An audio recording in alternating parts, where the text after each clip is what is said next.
নমস্কার বন্ধুরা, রাখি কিচেন উইথ হোমমেড ফুড চ্যানেলে আপনাদের সকলকে আমন্ত্রণ। আমি কিন্তু আজ কোনো রান্নার রেসিপি নিয়ে নয়, আমি আজকে হাজির হয়েছি শীতকালে প্রায় সবার প্রিয় চটপাটা টকঝাল মিষ্টি কদবেল মাখার রেসিপি নিয়ে। জানি এটা আপনারা অনেকে অনেকভাবে বানিয়ে থাকেন, তবে আমি শেয়ার করব আমি কিভাবে বানাই। আমি তো এটা টেস্ট করছি, ততক্ষণে আপনারা দেখতে থাকুন আমি কিভাবে বানাচ্ছি। এর জন্য প্রথমে আমি 3টে পাকা কদবেল নিয়ে নিয়েছি।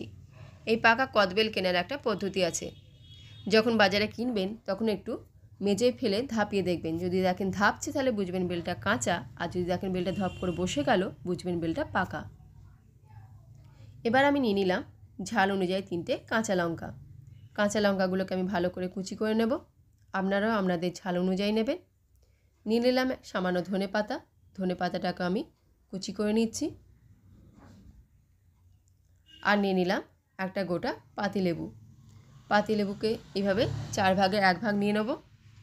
এভাবে পাতিলেবুর রস দিলে এর টেস্টটা অনেকটাই বেড়ে যায়, আর অনেক দিন পর্যন্ত সংরক্ষণ করেও রাখা যায়। আমি পাতিলেবুর বীজগুলো ফেলে দিয়েছি, এবার এগুলোকে সাইড করে রাখবো।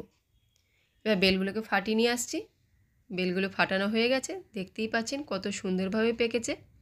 এবার একটা পাত্রে চামচের সাহায্যে বেলের ভেতরে শাঁসটাকে বার করে নিচ্ছি। এভাবে পরিষ্কার করে বেলের শাঁসটাকে বার করে নিতে হবে। এবার এখানে প্রথমেই দিয়ে দেবো 2 চামচ মতো সর্ষের তেল। এখানে অবশ্যই সর্ষের তেলই ব্যবহার করতে হবে, অন্য তেল ব্যবহার করা যাবে না। আর দিয়ে দিলাম আগে থেকে কুচিয়ে রাখা লঙ্কা, আর দিয়ে দেবো কুচিয়ে রাখা ধনে পাতা। এবার দিয়ে দেবো পরিমাণ মতো বিট লবণ।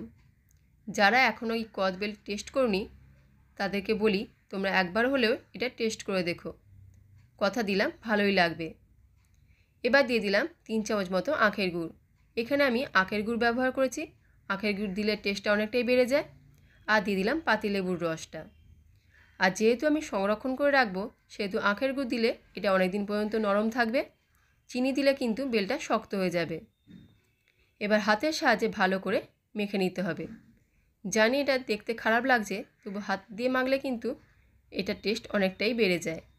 এবার মাখতে মাখতে দেখবেন শেকড়ের মতো হাতে পড়ছে, এগুলোকে একটু ফেলে দিতে হবে, কারণ খাবারের সময় যদি এমন মুখে পড়ে একটু বিরক্তিই লাগবে। এখনই জিভে জল চলে আসছে, তাই না?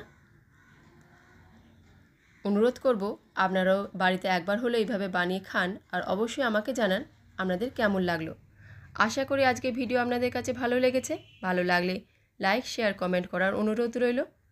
আর আমার চ্যানেলে প্রথম হয়ে থাকলে চ্যানেলটাকে সাবস্ক্রাইব করে আমার পাশে থাকবেন। চলে আসবো আবারও কোনো নতুন ভিডিও নিয়ে। ততদিন ভালো থাকুন, সুস্থ থাকুন। ধন্যবাদ।